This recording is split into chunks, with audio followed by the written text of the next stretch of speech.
Welcome to this deep dive. We're going to explore a story, really. Good stuff. It's pretty incredible. All right. Our source material is this memoir. Okay. It's called It's Never Too Late Sometimes, Mm-hmm. and it's actually co-authored by all 5 members of the family, Wow. Stanberry family. And we're going to kind of uncover how this family navigated a really life-threatening medical crisis Mhm. while at the same time achieving some pretty serious academic success. Yeah. I don't want to give too much away, Right. but get ready for an emotional roller coaster. Oh. From a mother hearing a mysterious voice warning of her child's illness, to a father's big lie that ends up motivating his kids, Wow. to a whole family graduating together despite overwhelming odds. It's a story that really speaks to the power of family Absolutely. and a resilience of the human spirit. It really is. And the memoir kicks off with Yvonne Stanberry, the mother, describing a rather unsettling experience. Sure. She hears a voice telling her, Samantha is sick and the clock is ticking. Oh, wow. This is particularly eerie because she already had an appointment scheduled with their pediatrician for Samantha. Right. Yet this voice is urging her to seek immediate medical attention. Makes you wonder about the role of intuition, doesn't it? With that gut feeling that something isn't right even when you can't explain it. Right. Yvonne didn't even tell anyone about the voice initially. Really? Worried she wouldn't be taken seriously. That's that classic parental instinct, right? Something just feels off. Right. And you have to act fast. Yeah. So Yvonne takes Samantha to see their family doctor, Dr. Cabaid. Okay. He notices some red spots and a pretty sizable bruise on Samantha's belly. And it's fortunate that Dr. KB was so thorough. Yeah. He recognized that these weren't your typical childhood bumps and scrapes. Right. He orders blood tests right away Oh, wow. and told Yvonne to take Samantha to the hospital. So this is where things get a little complicated. Where? Cleveland, Samantha's father, was away on a business trip at the time. Remember, this is 2003, Yeah. so no smartphones or Yeah. easy ways to stay in constant contact. Communication was certainly more challenging back then. For sure. So you have Yvonne at the hospital, waiting anxiously for those blood test results, Right? trying to get in touch with Cleveland. Yeah. Meanwhile, he's finishing up a presentation, completely unaware of the drama unfolding back home. So Cleveland eventually gets a message during his lunch break Okay. that Yvonne and Samantha are at the hospital. Mm-hmm. He immediately cuts his presentation short, Wow. explaining the situation to the attendees, Right. who are incredibly understanding. Good. They even agree to skip their afternoon break so Cleveland can catch an earlier flight back to Toronto. It really highlights how important those personal connections in a supportive work environment can be, Yeah, especially during a crisis. absolutely. Cleveland clearly prioritized his family above all else. He rushes to the hospital and finally connects with Yvonne and Samantha. Mm-hmm. And that's when they get some truly alarming news. The doctor explains that Samantha's platelet count is critically low. Yeah. Oh my gosh. To give you some context, Okay. a normal platelet count is well over 100,000. It's hard to imagine what must have been going through their minds at that moment. I know. The doctor emphasized just how serious this was, Yeah. explaining that with such a low count, there's a very high risk of internal bleeding. Yeah. Right. Sadly, many patients in this situation don't survive more than 24 to 48 hours. It's terrifying to think about, and they later learn that this is often a sign of severe acute aplastic anemia, Wow. a rare and serious condition. Yeah. It's really mind-boggling to think that if Yvonne hadn't acted on that mysterious voice, Right. they might have lost Samantha before they even knew what was wrong. Absolutely. It really underscores how powerful that intuition was, Right? and how important it is to trust those gut feelings, even if they seem irrational. Totally. So the medical team jumps into action, preparing for a specialized transfusion to try and increase Samantha's platelet count. Yeah. Meanwhile, as they wait for the transfusion to take effect, Uh-huh. Cleveland is facing another dilemma. Okay. He had a week-long work trip to Vancouver scheduled for the following Monday. Right. A major event with presentations and training sessions all set up. Mm-hmm. But with Samantha's condition so uncertain, Yeah. he knew he couldn't possibly go. So he reaches out to a trusted colleague, Rebecca. Okay. And thankfully, she's incredibly supportive, Great. taking charge and finding someone else to cover for him. It really speaks volumes about the importance of having a strong support system, Sure. both personally and professionally. Absolutely. Rebecca and another colleague, Emmanuel, Okay. ended up flawlessly executing the entire conference in Cleveland's absence. Wow. It freed him up to stay focused on Samantha and Yvonne. Good. The next morning, they meet with the hematologist, aka Dr. Kirby, who delivers some more unsettling news. Based on Samantha's symptoms and blood work, he suspects she might have cancer. It's a devastating blow. Yeah. Especially given that Cleveland had lost his own mother to cancer years earlier. Right. He knew firsthand the toll it could take on a family. You can only imagine the weight of that potential diagnosis. Yeah. The fear, the uncertainty, the overwhelming sense of dread. Yeah. But even in that moment of despair, Cleveland made a decision. What's that? He told himself and Yvonne that they would do everything in their power to support Samantha no matter what. It's that unwavering love and determination that really shines through in their story. Absolutely. They were ready to fight this battle head on, together as a family. Together. Yeah. Dr. Kirby explained that Samantha's incredibly low platelet count was a major concern, and he recommended HLA-type testing to see if anyone in the family was a match for a bone marrow transplant. Right. Now, Cleveland, being the optimistic guy he is, was convinced he'd be a match. Okay. Because he and Samantha shared the same blood type. But here's where the science gets a little more complex. HLA typing goes beyond blood type. Right. It's about finding specific genetic markers that determine compatibility for a transplant. Gotcha. So while a match within the family is ideal, it's not always guaranteed. Right. They all gave blood samples, hoping for the best, but knowing the odds might not be in their favor. So while they waited for the results, they desperately searched for information about aplastic anemia. But remember, this was 2003. Yeah. Long before the internet was as comprehensive as it is today. Totally. Finding reliable information about a rare disease was a real challenge. They hit a wall discovering that research and public awareness about aplastic anemia was pretty limited. Wow. Even Yvonne's sister, who's a doctor, told her that it's so rare many medical students might not even encounter it during their training. It must have felt incredibly isolating. Facing this unknown disease with so little information available. Fortunately, they were at Sick Kids Hospital, a renowned institution specializing in pediatric care, including rare diseases. They were introduced to the Hematology Oncology Clinic, a place that would become all too familiar in the years to come.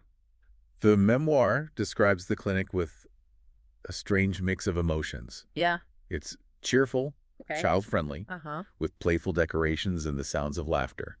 Yet beneath the surface, there's this underlying reality of serious illnesses being treated. It's almost a distraction from the gravity of the situation. A temporary escape from that constant worry. And within that space, they meet Dr. Dror, a hematologist who would play a pivotal role in Samantha's treatment. He patiently explains aplastic anemia in terms they could understand, comparing the body's immune system to an army fighting off infections. Interesting. So Dr. Dror then laid out their options. A bone marrow transplant or immune system suppression. But since they were still waiting on the HLA results, a transplant wasn't immediately possible. So they shifted focus to immune system suppression. It involved a combination of powerful drugs that had shown some promise in animal studies. But as with any experimental treatment, there were risks. Of course. Dr. Dror was very upfront about that. While the drug cocktail had been effective in animals, the outcomes in humans were still not fully understood. He presented them with the stark reality. The animal studies showed an 80% success rate with the drug cocktail. But also a 20% chance of failure. Which in Samantha's case could be fatal. The alternative was to continue with platelet transfusions. But that carried its own risks and uncertainties. It was a heart-wrenching decision. Weighing the potential benefits against the unknowns. And in that moment of immense pressure, they chose hope. They opted for the drug cocktail. Putting their faith in Dr. Dror and the medical team. It was a leap of faith fueled by their love for Samantha and their belief that she could get better. Absolutely. And that's where Samantha's journey with immune system suppression begins. It's a pretty amazing story. Yeah, it is. We'll have to pick it up in just a bit after a short break. Sounds good. So we left off with the Stanberry family placing their hopes in this experimental drug cocktail. Right.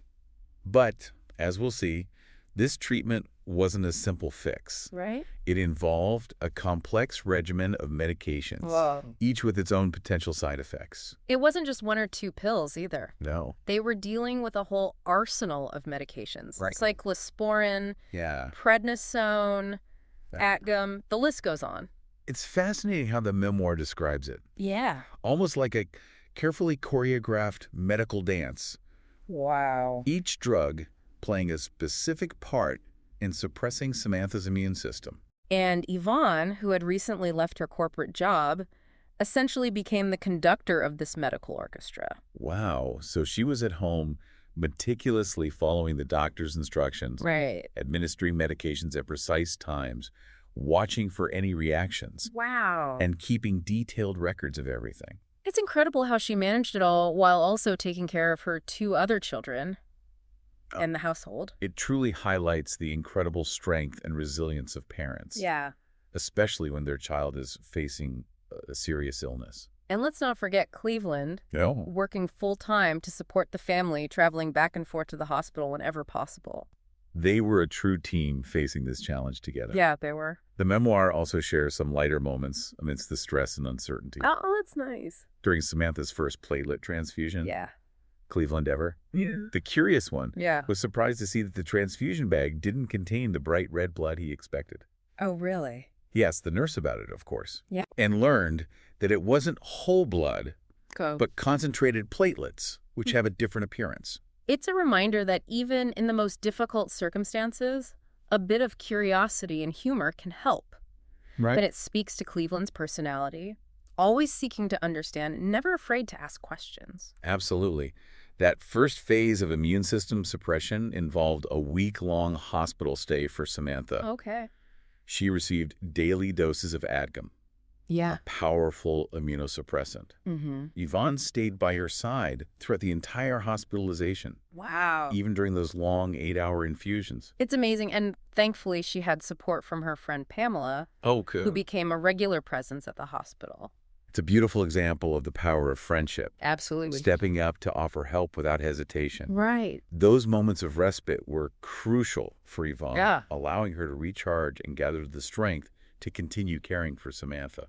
The memoir doesn't shy away from the exhaustion, both physical and emotional, that Yvonne experienced during this period. I can imagine. Those long drives back and forth from the hospital, fighting off sleepiness, sometimes even pulling over for quick naps in parking lots. Really? Just to catch a few moments of rest. It's a testament to her unwavering commitment to Samantha's well-being. Yeah.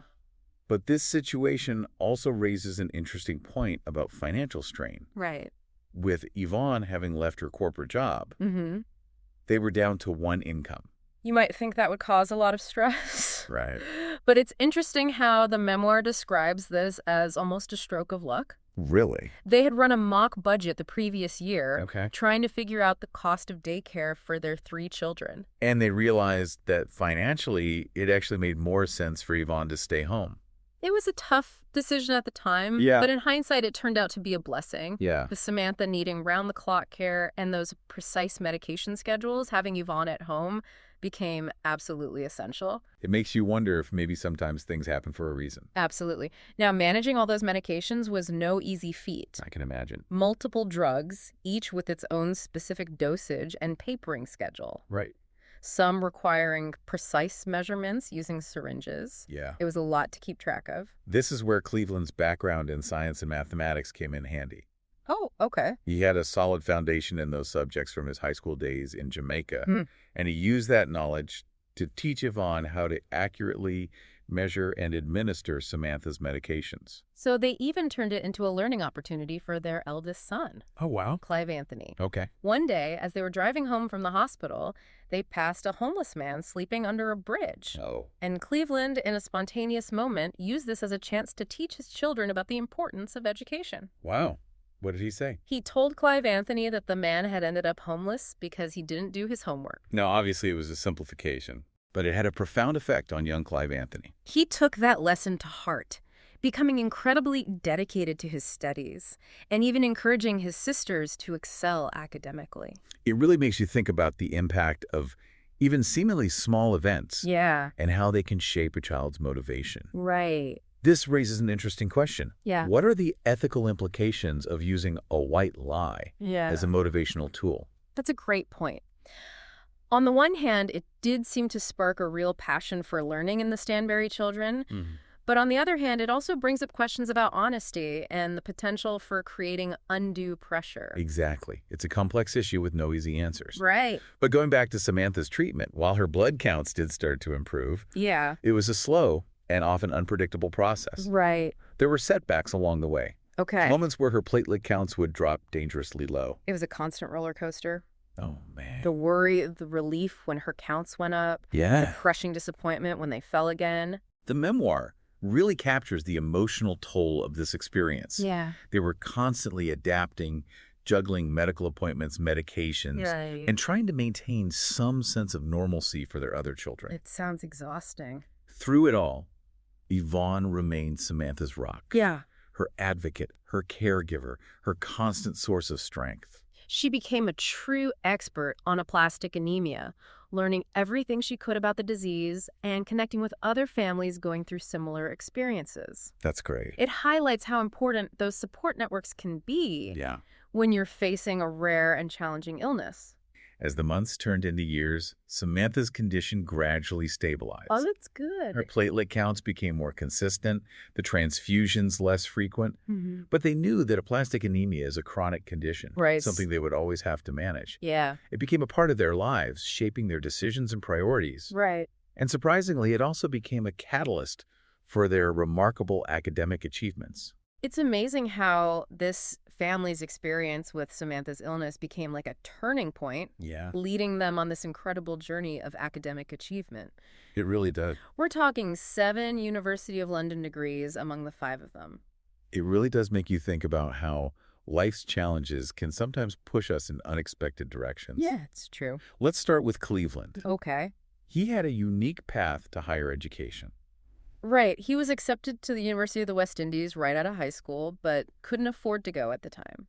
Life took him on a different route, and he built a successful career in IT without a formal degree. But that desire for higher education never faded. No. Years later, while living in Canada, juggling work and facing Samantha's illness, he discovered the University of London's distance learning programs. It's almost like the perfect solution appeared at just the right time. Yeah. He enrolled in the BSc Computer Science program, studying remotely while working full-time and supporting his family. It's a testament to his dedication and perseverance, managing all of that while navigating the emotional roller coaster of Samantha's treatment. Totally. And remember that private reception with Princess Anne we mentioned earlier? Oh, yeah. How could we forget? That happened at his graduation. What are the odds? He was chosen as one of a handful of graduates to meet the Princess Royal. Wow. Who is the Chancellor of the University of London. Right. They chatted about Jamaica, Canada, and the Caribbean. That's awesome. It's such a feel-good moment. Yeah. This guy who started his academic journey later in life, graduating with honors and having tea with royalty. It really underscores the idea that it's never too late to pursue your passions. Right. But his journey doesn't stop there. There's more. He went on to earn an MBA with merit from the University of London a couple of years later. Wow. And not only that, but his research paper on knowledge management was published. Really? And is still being used by university students all over the world. That's so cool. He went from student to published scholar, all while balancing his family and career. And we can't forget the role Yvonne played in all of this. Of course not. She was the anchor at home, managing Samantha's care, Mm-hmm. raising their other children, Yeah. and creating a space for Cleveland to pursue his academic goals. Right. They were a true team, Absolutely. each supporting the other's aspirations. Speaking of Yvonne, once Samantha's condition stabilized Yeah. and her hospital visits became less frequent, Uh-huh. Cleveland encouraged her to pursue her own degree. Right. She had always wanted to earn a bachelor's, but life, as it often does, got in the way. Totally. She had a diploma and a certificate in human resources management, but she knew a bachelor's degree could open up new possibilities. Right. With the kids getting older and Samantha's health improving, the timing felt right.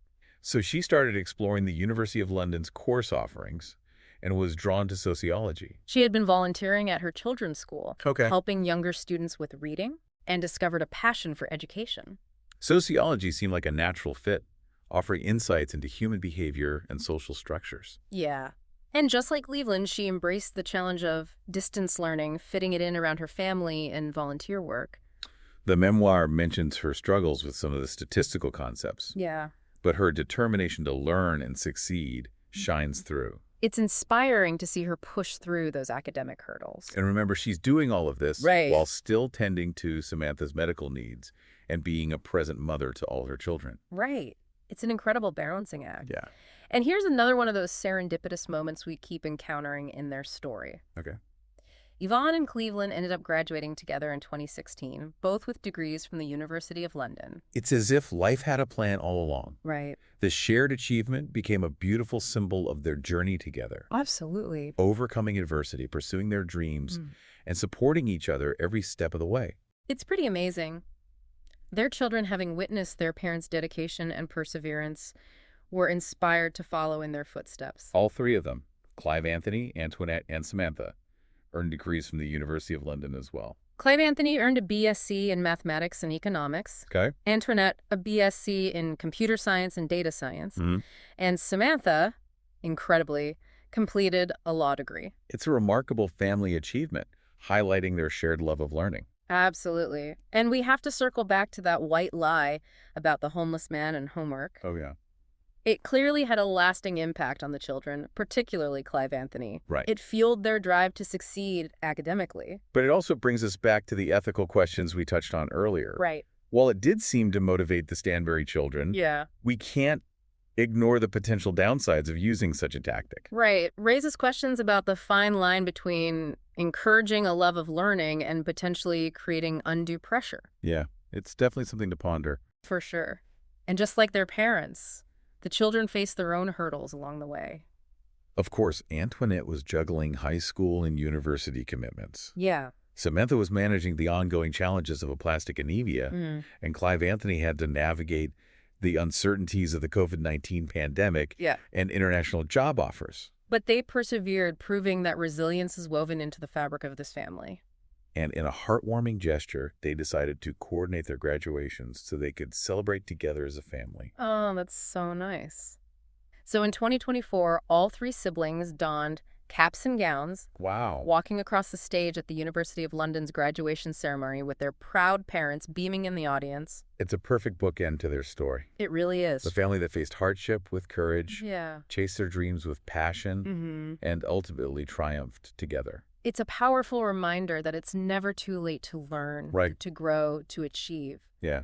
Their story speaks volumes about the importance of family support, the transformative power of education, and the possibility of turning life's obstacles into opportunities for growth. So as we wrap up this deep dive, we're left with a question for you. Okay. What dream have you put on hold? What's something you've always wanted to learn or accomplish?